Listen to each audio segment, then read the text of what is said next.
In what it called the largest raid of its kind in America, Quebec Provincial Police carried out Operation MYGALE, aimed at dismantling what they called a drug, tobacco and money laundering ring on Wednesday, March 30th, that had roots in Quebec and reached as far as South America and Europe. Social media lit up when the SQ reported that they had carried out searches and made arrests on the Kahnawake territory, a statement which turned out to be hugely erroneous. We spoke with Chief Peacekeeper Dwayne Zacharie and Tobacco Portfolio Chief Gina Deer for details. Yesterday we were informed by a number of community members that there was possibly a police action in the territory, right? So we did our due diligence and we discovered that there was actually no police operation taking place. I contacted the Sûreté de Québec. They informed me that there was a police operation taking place in a number of locations, right? And it was in relation to what they call contraband tobacco.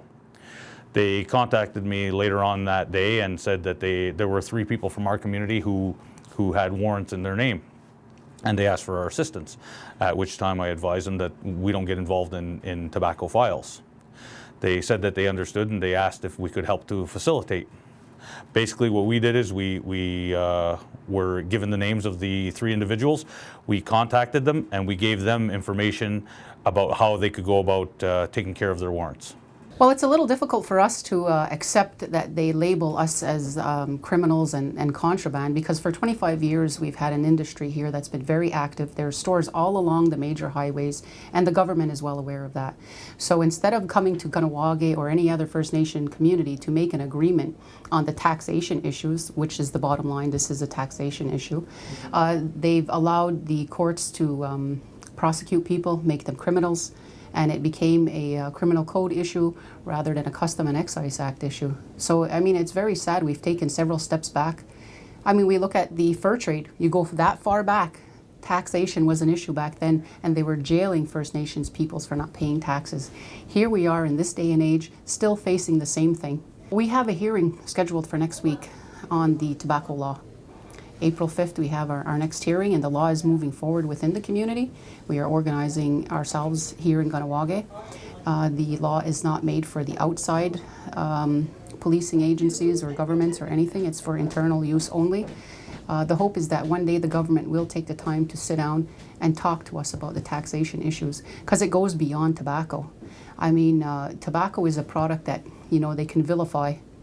But if we look at maple syrup, for instance, which is traditionally our product as well as tobacco, there's an association. You have to get permission from government to be involved to sell. And, you know, being a First Nations community, we don't have to ask for that right. So it's something that we've always done. We've taught them, we've exposed them to these products, and now we're vilified for, you know, utilizing them for economic development. I think what happened was their media attaché was given a bunch of information about the types of warrants, the arrest warrants that the Sûreté had, and information about the different communities that these people were from, right? So they had a list of Kahnawake. There were some people from Kahnawake, there were some people from Montreal, Six Nations, what have you, right? So they just took it for granted that the Sûreté de Québec was actually going to these locations and conducting police operations there, when it actually was not the case. It is very crucial that, you know, all First Nations communities have the right information, because you get everybody on guard, and it could end up having a very big misunderstanding and a very big backlash that we can't afford.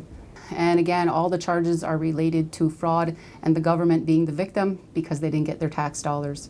First Nations communities do not collect taxes for a foreign government.